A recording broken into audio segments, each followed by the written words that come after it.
Start करते हैं। It's a new chapter, NCERT का, एनसीईआरटी बुक 2 का सेकंड चैप्टर है।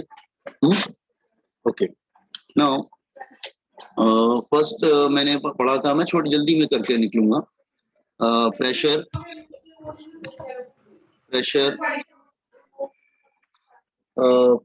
क्या था? दैट इज प्रेशर था, दैट इज थ्रस्ट अपॉन, जो लिख चुके हैं कोई प्रॉब्लम नहीं है, थोड़ा सा रिवाइज करके आगे बढ़ेंगे।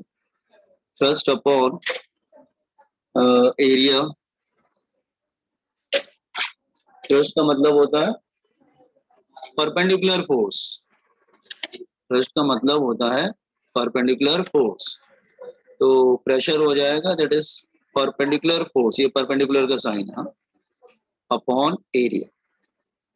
आप ऐसे भी लिख सकते हैं, कुछ लोग स्टूडेंट ऐसे भी लिख सकते हैं, delta F upon delta A, अगर छोटा ले रहे हैं, और छोटा लेंगे तो you can write D F upon D A, ऐसे भी लिख सकते हैं, ऐसा कुछ प्रॉब्लम नहीं है।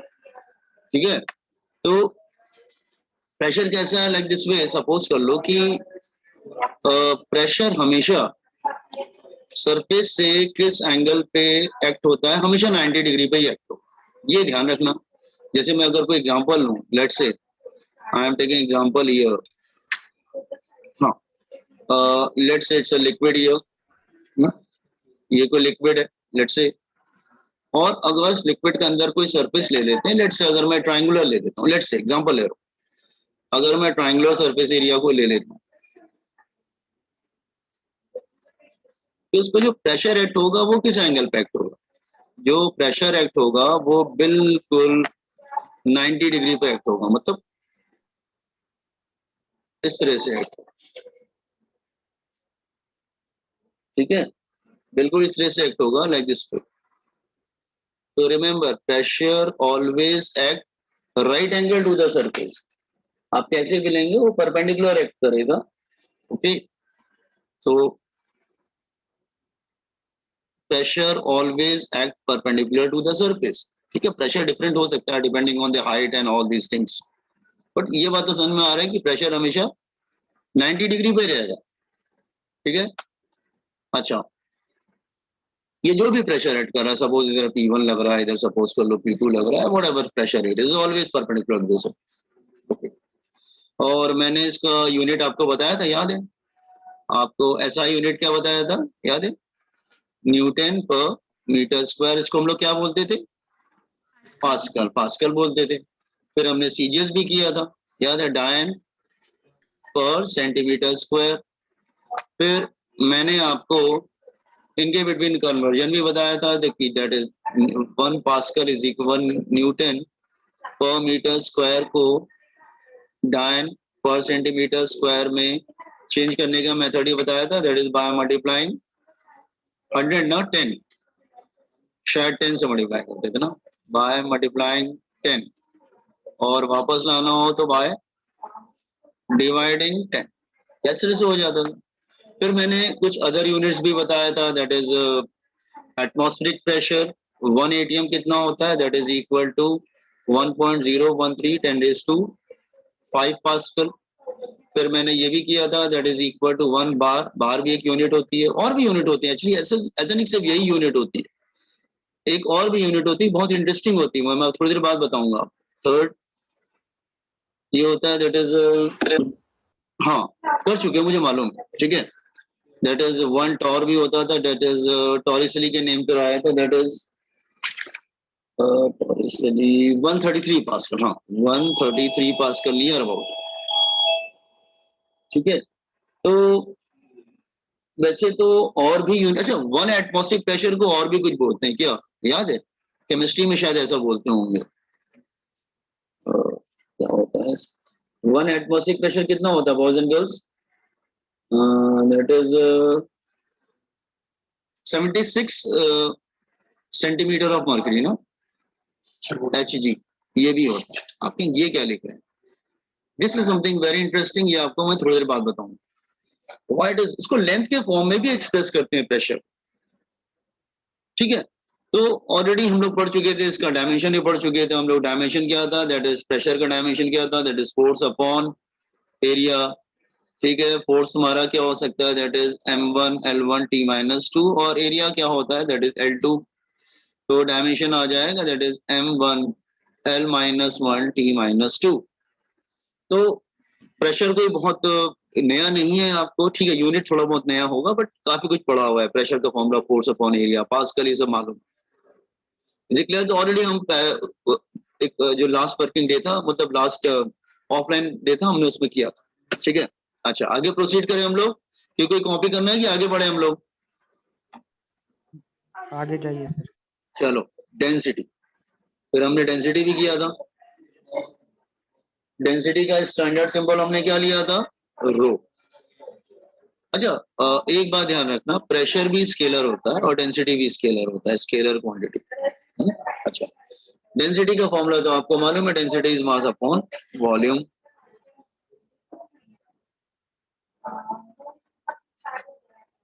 ये तो बहुत बार हम लोग यूज कर चुके हैं, मास अपॉन वॉल्यूम, ठीक है।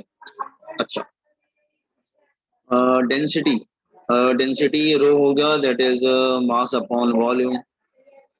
ये ऐसे भी बोल सकते हैं, that is density is delta m upon delta v। ये ऐसे भी बोल सकते हैं, density is equal to dm by dv, ठीक है। अच्छा, इसका यूनिट क्या होगा, इसका, अच्छा unit KG per metre cube, और सीजीएस क्या होगा, ग्राम पर सेंटीमीटर क्यूब। इनका आपस में मैंने कन्वर्जन बताया था, how to interconvert it. So conversion बताया था, that is K G per metre cube को ग्राम पर सेंटीमीटर क्यूब में कन्वर्ट करते हैं बाय मल्टीप्लाइंग, नहीं, बाय, इसमें कन्वर्ट करते हैं बाय मल्टीप्लाइंग 1000। तो इसमें करेंगे तो बाय डिवाइडिंग 1000, ठीक है। अच्छा, इसका डेंसिटी क्या होता है, that is mass upon volume.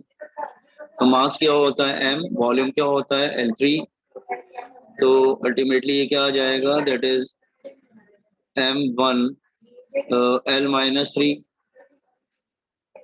Density भी बेसिकली स्केलर क्वांटिटी है, कोई प्रॉब्लम नहीं है। अच्छा हाँ, आपको याद है मैंने दो डेंसिटी आपको याद करने के लिए भी दिया था, मैंने बोला था बहुत इंपॉर्टेंट रहेगा आपके लिए।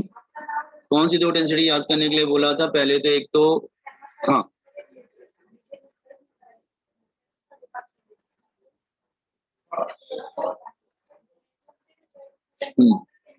एक तो वाटर का बताया था, वाटर।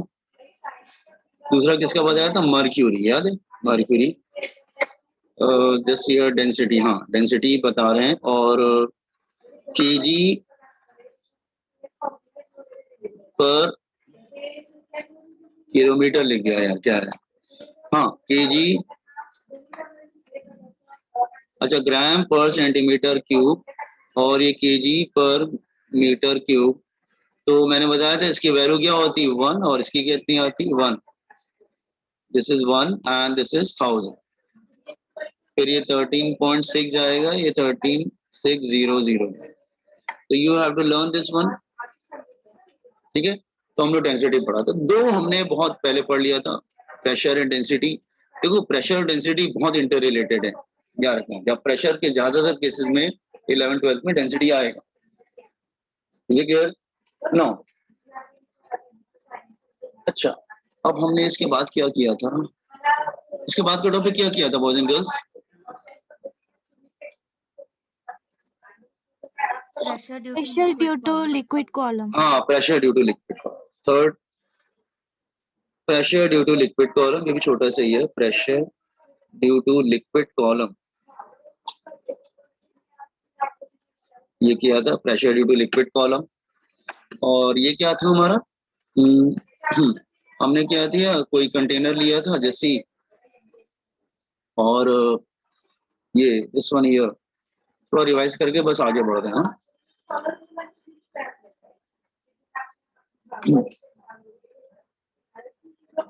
ये लिक्विड था,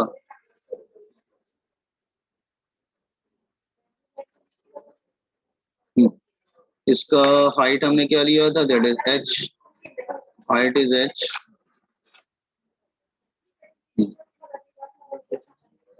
तो हमने बताया था ये इसका बेस होगा, this is a base here, और ये साइड वॉल है। तो मैंने बोला था कि लिक्विड अपने वेट से क्या करेगा, इसके ऊपर फोर्स अप्लाई करेगा। फोर्स क्यों अप्लाई करेगा, बिकॉज ऑफ वेट। बिल्कुल 90 डिग्री पे ही अप्लाई करेगा, ये मालूम है, थ्रस्ट होता है क्योंकि। लेट्स से ये जो क्रॉस सेक्शन एरिया है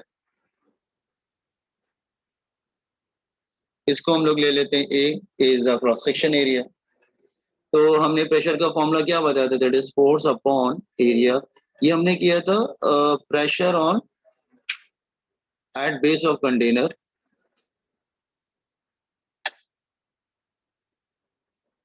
अच्छा अच्छा, फोर्स अपॉन एरिया, फोर्स को क्या लिख सकते हैं, wait.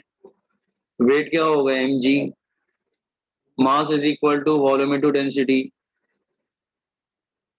And volume of this one is cross section area into height, a into h।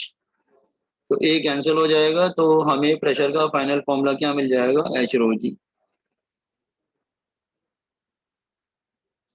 ये किया था हमने।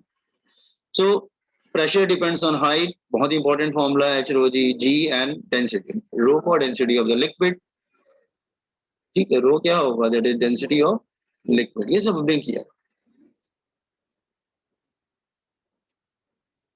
फिर मैंने ये बात भी डिस्कस किया था कि सपोज कर लो अगर ये कंटेनर ऊपर से ओपन है, लेट्स से अगर ये कंटेनर ऊपर से ओपन है और ऊपर से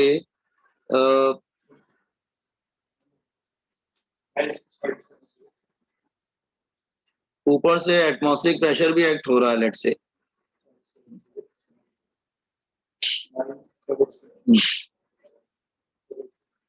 ऊपर से एटमॉस्फेरिक प्रेशर भी एक्ट हो रहा है, पी नॉट। तो बेस पे ये हो जाएगा, लिक्विड प्रेशर क्या हो जाएगा, दैट इज एच रो जी।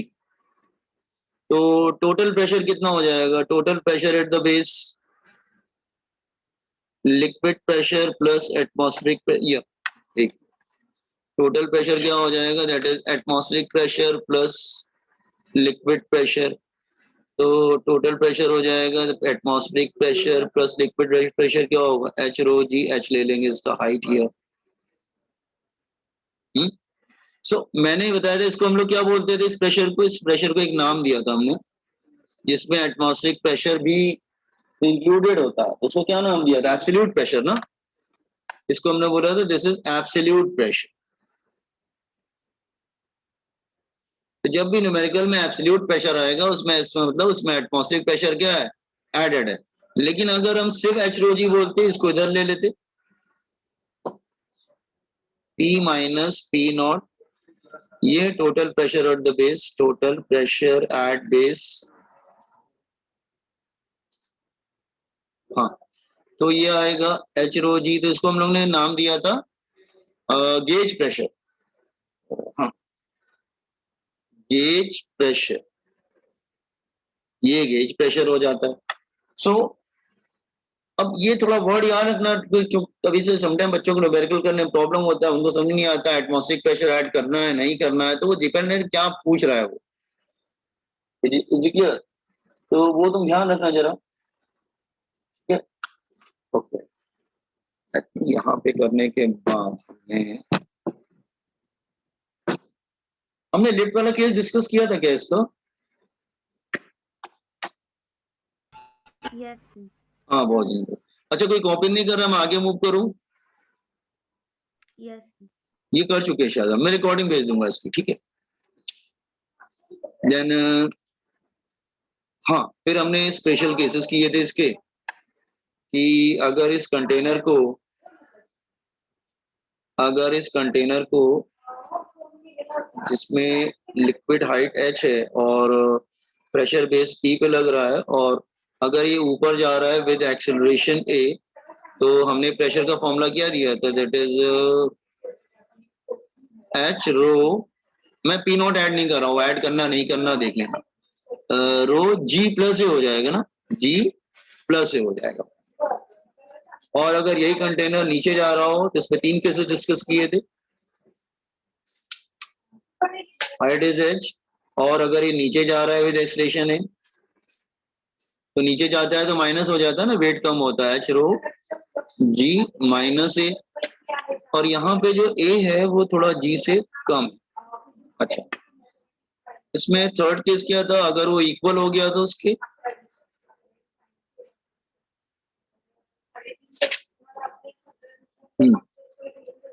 ये हाइट एच हो गया, और अगर ये एक्सलेशन जी के इक्वल हो गया तो प्रेशर मैंने क्या बताया था, 0 हो जाएगा। इसको बोलते हैं फ्री फॉल। और हमने एक और केस लिया था कि अगर सपोज कर लो कंटेनर क्लोज है और अगर ये नीचे गिर रहा है again with acceleration greater than g, तो क्या होगा, ये पूरा लिक्विड ऊपर वाले कॉलम में आ जाएगा ना, इसमें तो लिक्विड नीचे था, सपोज कर लो ऐसे था।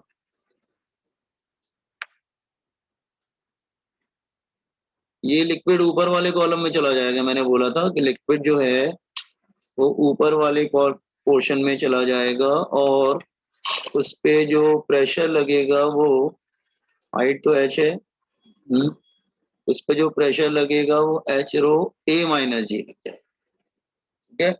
सो ये सब बातें थोड़ा सा ध्यान रखिएगा। देखो बहुत सिंपल है, थोड़ा दिमाग में हर बार कैलकुलेशन नहीं किया जाता है, जी प्लस ए नीचे आ रहा है जी माइनस ए, लेकिन याद रखना ये एक्सेलरेशन है, एक्सेलरेशन का डायरेक्शन देख लो, डायरेक्शन मैंने बता दिया, क्लियर। सो ये हम कर चुके थे ना बॉयज एंड गर्ल्स क्लास में। Yes sir. हाँ ओके। सो अब यहाँ तक किया था शायद, तो हमने जो भी अपना आई थिंक फर्स्ट लेक्चर में किया था पूरा ही पूरा सब रिवाइज कर लिया, ठीक है। तो एक बार देख लो जरा, side wall of the container sir pressure silicon लिखा नहीं है।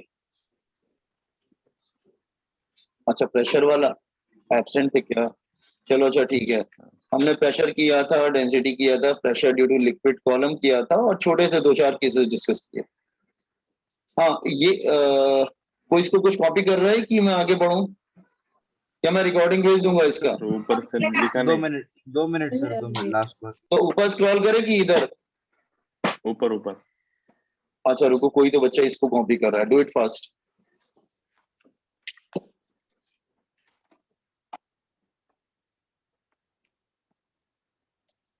सर। हाँ बच्चे, सर हमने pressure on side wall of the container भी किया था। प्रेशर ऑन द ओहो, एक सेकंड, साई साई साई,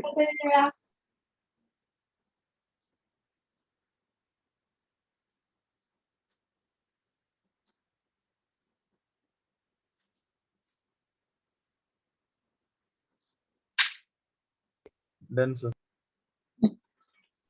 प्रसन्न तुम्हें कहाँ से कॉपी करना है? हाँ सर इधर।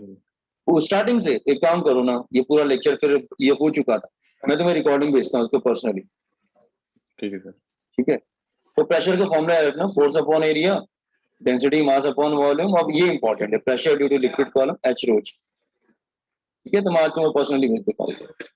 तो ऑलरेडी हम लोग क्लास में कर चुके थे, ये सब रिविजन कर रहे थे हम लोग, ठीक है। अच्छा अब हम स्टार्ट करते हैं करेंटली इसके आगे का। अभी हमने ज्यादा कुछ नहीं पढ़ा, सिर्फ वही 2-4 फॉर्मूले पढ़े, दैट्स ऑल। अच्छा again again again again again, ये कोई बहुत ज्यादा डिफिकल्ट चैप्टर नहीं है, आपको मालूम है लिक्विड वगैरह कोई बहुत मुश्किल काम नहीं है, तो अगर इस पर न्यूमेरिकल आता है तो बच्चे कर ले, ठीक है। It's a big chapter but it's an easy chapter, okay, it's not difficult chapter, okay.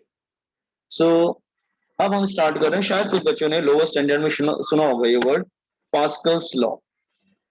Pascal's law, Pascal name of person, he gave a law. उसने लॉ क्या बताया, जैसा समझाने की कोशिश कर रहा हूं, पहले लॉ लिख लो। स्टेटमेंट क्या है, if pressure is applied to if pressure is applied to enclosed liquid, एक मिनट बेटा, एक सेकंड।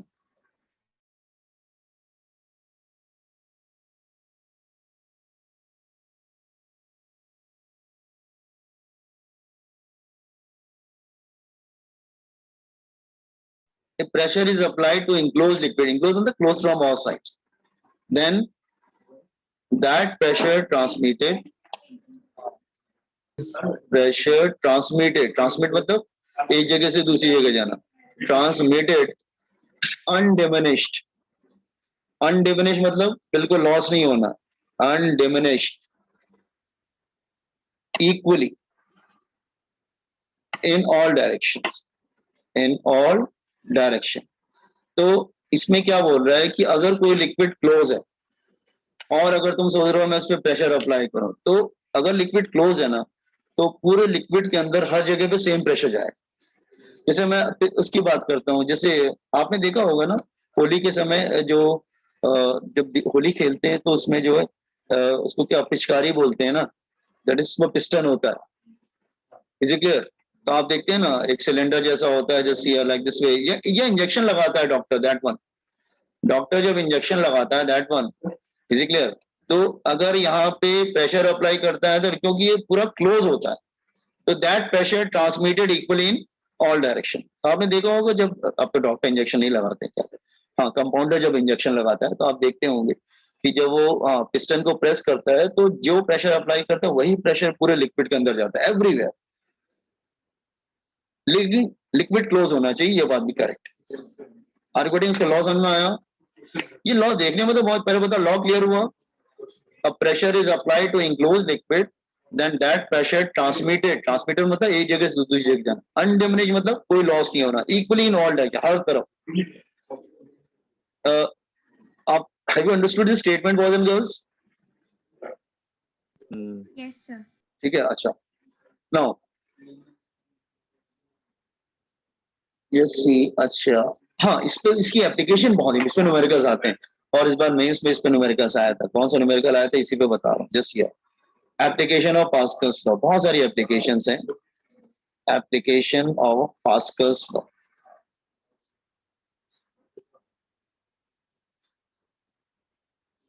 हाँ, आपने देखा होगा हाइड्रोलिक, सुना होगा लोअर से, hydraulic brake, hydraulic press, hydraulic lift, ठीक है? तो हाइड्रोलिक लिफ्ट अगर सपोज कर लो मैं ऐसे ले ले, ठीक है, समझने की कोशिश करो। जैसे सपोज कर लो अगर मैं कुछ ऐसा कंटेनर लेता हूँ लाइक दिस वे, ये हो, ऐसे ले लेता हूँ, रुकिए, और मैं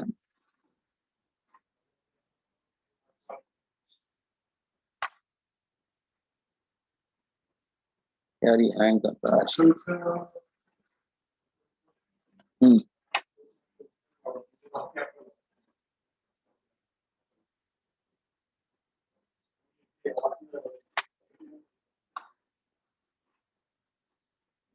आपने देखा होगा इस तरह का, जैसे अगर ये सपोज कर लो मैं इसको क्लोज ले लेता हूँ फ्रॉम ऑल डायरेक्शन, आप डायग्राम देखते ही समझ जाएंगे कैसे किया जाता है इसको। ये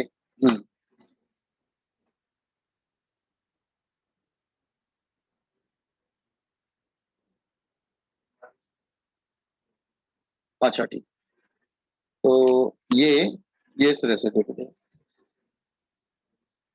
ये क्या हो रहा है, हाँ, जैसे इसको क्लोज कर दो,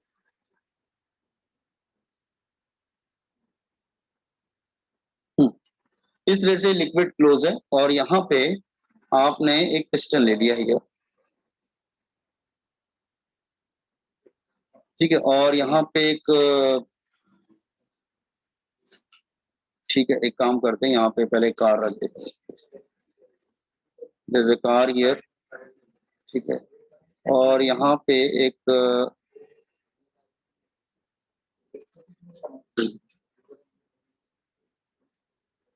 ठीक है, और ये लिक्विड क्लोज है, डायग्राम समझ में आ रहा है? Boys and girls, have you can you imagine the diagram ना? Okay, now see here, let's say इसका जो क्रॉस सेक्शन एरिया है वो A1 और इसका जो क्रॉस सेक्शन एरिया है दैट इज A2, ठीक है, एंड यहाँ पे हम लोग पिस्टन है, यहाँ पर पिस्टन इज देयर, और इसको हम लोग प्रेस करते हैं, फोर्स अप्लाई करते हैं, लेट्स से F1। तो क्या होता है यहाँ पे, ये पिस्टन नीचे आता है, जब आप प्रेस करेंगे तो ये नीचे आएगा, तो नीचे आता है तो लिक्विड क्या होता है, वो कंप्रेस्ड हो जाता है, तो that piston will come down, तो liquid piston will move down, piston नीचे आएगा। ठीक है, ये पिस्टन नीचे आएगा, लेट्स से कितना नीचे आया, लेट्स से ये D1 नीचे आया, लेट्स से कितना नीचे आया, D1, डिस्प्लेसमेंट D1 है। तो ये यहाँ पे क्या होगा, क्योंकि लिक्विड क्लोज है तो पास्कल्स लॉ लग जाएगा। When liquid is closed and pressure is applied, then that pressure transmitted undiminished equally in all direction। तो ये जो प्रेशर यहाँ पे अप्लाई करो, ये यहाँ पे फोर्स लगेगा ये,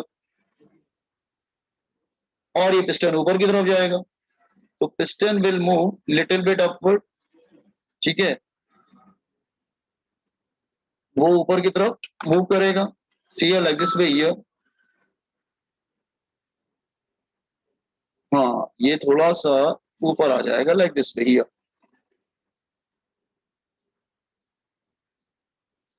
डिस्प्लेसमेंट कितना हो गया, let's say D2। Can you imagine this diagram boys and girls? Yes sir. अच्छा, इस पे मेरे कराया था इस बार मेंस में, मतलब 26 तारीख को 26। ठीक है, तो सर वो इजी। A1 से A2 तक है क्या? हाँ बेटा, ये नीचे प्रेस हुआ और ये ऊपर गया, ये पिस्टन ऊपर गया, मतलब इधर प्रेस कर रहे हैं, इधर ऊपर जा रहा है। ठीक है, A1 इसका एरिया, क्रॉस सेक्शन एरिया, और A2 इसका cross section area, and A2 is very very large as compare to A1। A1 A2 cross section area. Cross section area मतलब आप ऐसे ले सकते हैं, पाई R1 स्क्वायर, ये क्या हो सकता है, पाई R2 स्क्वायर, मतलब ये पिस्टन सर्कुलर है ना, तो आप इसका रेडियस ले सकते हैं, इसका रेडियस ले सकते हैं R1, और इसका रेडियस ले सकते हैं R2, तो एरिया पाई R स्क्वायर हो जाएगा। ठीक है, इसका रेडियस R1, इसका रेडियस R2। अच्छा, अब देखते हैं दोनों तरफ प्रेशर, इनपुट प्रेशर क्या है, जैसे ये इनपुट प्रेशर, जैसे ये व्हाट इज इनपुट प्रेशर, तो आपको मालूम है प्रेशर क्या होता है, फोर्स अपॉन एरिया, तो pressure is equal to force upon area. तो आउटपुट क्या होगा, दैट इज आउटपुट प्रेशर, जो उसको ऊपर पुश कर रहा है, that is again force upon area. लेकिन पास्कल्स लॉ के अकॉर्डिंग दोनों तरफ प्रेशर इक्वल होना चाहिए, क्योंकि लिक्विड क्लोज है। Okay, so according to Pascal's law, अगर हम पास्कल्स लॉ लगा देंगे, then according to Pascal's law, P1 is equal to P2। इसका मतलब F1 upon A1 is equal to F2 upon A2। ठीक है, it means क्रॉस मल्टीप्लाई कर लो, तो F2 is equal to F1 into A2 upon A1। Since A2 is very very large as compared to A1, so F2 is very very large as compared to F1। तो होता क्या है, यहाँ पे आप छोटा फोर्स अप्लाई करते हैं, यहाँ बड़ा फोर्स लग जाता है। अच्छा देखो, वो क्या बोल रहा है कि जैसे मैं लिख रहा हूँ इधर, F1 upon A1 is equal to F2 upon A2। तो अब तुम ये देखो ना, अगर ये 1000 टाइम्स होगा तो फिर ये भी 1000 टाइम्स हो जाएगा ना, रेशियो बराबर रखना। तो होता क्या है कि अगर एरिया उसका बड़ा होता है, जब एरिया बड़ा होता है तो फोर्स भी बड़ा हो जाता है। कोई एनर्जी कंजर्वेशन नहीं हो रहा है, प्रेशर दोनों तरफ इक्वल है बस। तो जितना ज्यादा तुम एरिया बड़ा लोगे उतना ज्यादा फोर्स लग जाएगा, क्योंकि A2 according to this equation, अगर मैं इस इक्वेशन को ध्यान से देखता हूं, तो A2 is very very large as compare to A1, तो F2 is very very large as compare to A1। Are you getting my answer? Are you getting this first equation, everyone? Yes sir. Okay. Now, अच्छा ऐसा नहीं कि कोई energy creation हो रहा है, ऐसा नहीं है, ऐसा नहीं कि कोई एनर्जी क्रिएट हो रहा है, नहीं, दोनों तरफ वर्क डन सेम रहता है, मतलब जितना इनपुट वर्क डन होगा उतना ही आउटपुट वर्क डन होगा, वर्क डन एक्स्ट्रा नहीं हो रहा है कुछ। कैसे, वर्क डन का फॉर्मूला क्या होता है, वर्क डन करते हैं, वर्क डन, एक सेकंड मैं लिख लेता हूँ, वर्क डन क्या होता है, work done, input work done क्या होगा, force into displacement F1 into D1। ठीक है ना, ये force into displacement F1 D1, output क्या होगा F2 D2, आउटपुट क्या होगा F2 D2। ठीक है, और ये बात पूरी क्लियर है कि W1 W2 के बराबर है। आप कहेंगे कैसे सर, बराबर कैसे, दोनों इक्वल कैसे आपको दिख रहे हैं। ठीक है, ये ध्यान रखो, equation number 2, equation number 3, equation number 4। ठीक है, न्यूमेरिकल में सब यूज करोगे। अब आप कहेंगे सर ये वर्क डन को इक्वल आपने कैसे कर दिया, तो अब देखो ध्यान से। अच्छा, एक बात तो क्लियर है ना, जितना लिक्विड इधर नीचे आएगा उतना ही लिक्विड इधर ऊपर जाएगा। मतलब लेफ्ट हैंड साइड पे जितना लिक्विड नीचे जाएगा, राइट हैंड साइड पे उतना लिक्विड ऊपर ही जाएगा। Volume is constant.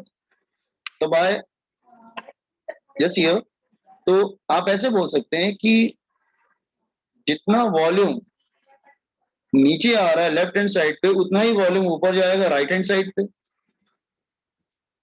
Volume constant रहेगा दोनों तरफ का। Are you getting? तो वॉल्यूम क्या होता है, वॉल्यूम, ये इसका शेप कैसा है बेटा, सिलेंडर जैसा है। इसका शेप कैसा है, this is a shape of cylinder. तो cross section area into height, तो क्या हो जाएगा A1 इंटू D1, और ये हो जाएगा A2 into D2। Are you getting? A1 into D1, cylinder है ना, सिलेंडर जैसा है, तो सिलेंडर का जो वॉल्यूम होगा तो क्या होगा, A इंटू डी होगा ना, A इंटू डी। ठीक है, A1 D1 इधर हो जाएगा A2 D2। तो जितना वॉल्यूम नीचे आ रहा है उतना ही वॉल्यूम ऊपर भी जाएगा। ठीक है, are you getting what I am saying?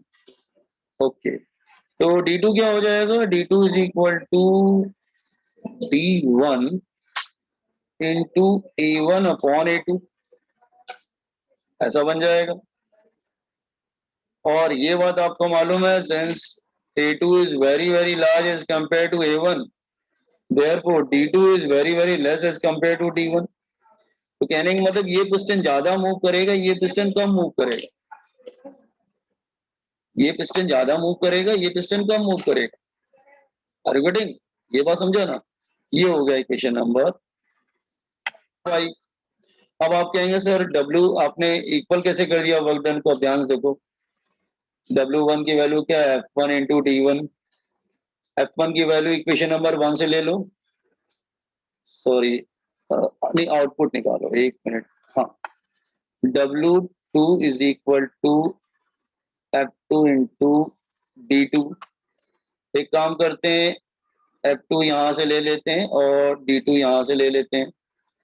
ठीक है, तो it become F1 into A2 upon A1 into D2 की वैल्यू क्या है, that is D1 into A1 upon A2। तो ये कैंसिल हो जाएगा, तो क्या आ गया F1 D1। इसका मतलब that is equal to W1। तो दोनों वर्क डन सेम हो गए ना, फिर दोनों के वर्क डन वो सेम हो गए। तो ये प्रूव करता है कि W1 is equal to W2। देखिए what I am saying, W1 is equal to W2। ठीक है, तो न्यूमेरिकल देख लेना, न्यूमेरिकल वन सब मिक्स करके यूज करते हैं, 1 2 3 4, और ये भी यूज कर सकते हैं जो मैंने लिखा है बेटा। A1 जो होता है वो होता है पाई R1 square, radius of the piston, और A2 होता है that is pi R2 square. तो रेडियस भी समटाइम न्यूमेरिकल में दे देते हैं। ये क्वेश्चन इस बार में इसमें आया था इस पर, वैसे नीट में भी आ चुका है, इस टाइप के क्वेश्चन आते हैं। ठीक है, सीईटी में भी आते हैं। ये जो क्वेश्चन है ना, इस बार आया हुआ था 26 को। ठीक है, I will everybody understood the whole of the derivation. What done Pascal's law? Pascal's law copy कर।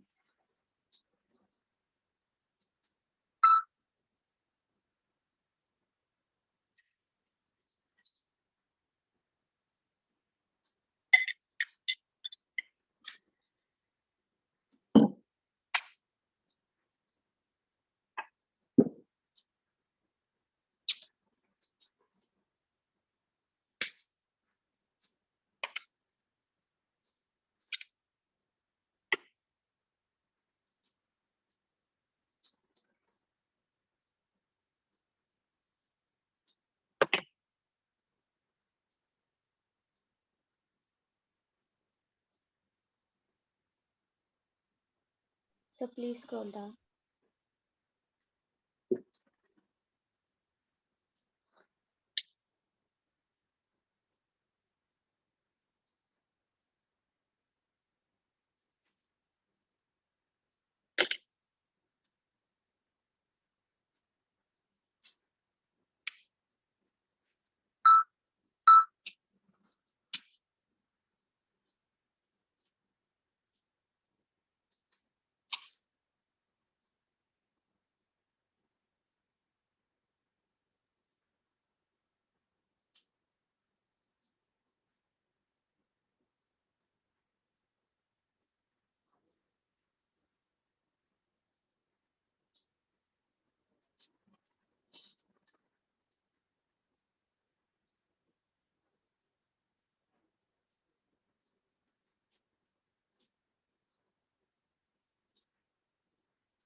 हम लोग आपको ऑफलाइन टेस्ट लेने की सोच रहे थे, लेकिन लॉकडाउन होते ही चला जा रहा है। हमको समझ में नहीं आ रहा आप लोग पढ़ रहे हैं नहीं पढ़ रहे। एक्चुअली ऑफलाइन टेस्ट से ही हमको समझ में आता। ठीक है, देखते हैं, क्योंकि 7 तारीख हमने चेंज किया था लॉकडाउन की वजह से। सर ऑफलाइन कुछ नहीं समझता, आप ऑनलाइन। हाँ। लेकिन एग्जाम टेस्ट का ऑफलाइन ऑनलाइन का मतलब ही नहीं है ना। ऑनलाइन में तो बच्चे नकल करते थे। अब क्या कर सकते हैं, ऑप्शन नहीं है ना। अब इतना लॉकडाउन होते ही जा रहा है, कम ही नहीं हो रहा है, मतलब सब कुछ हमारे कंट्रोल में नहीं है ना।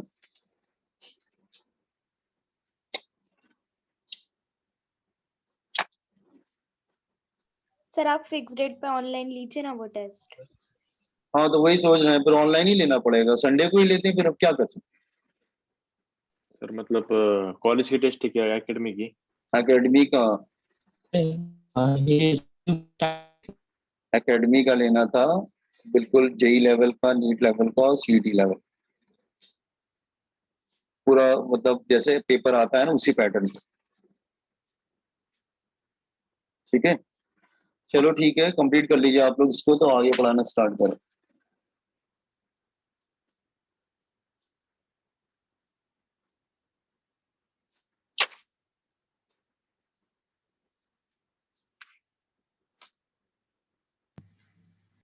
Done sir. थोड़ा सा ऊपर करो ना एक बार। ऊपर, अच्छा ठीक, जस्ट ए मिनट बताओ।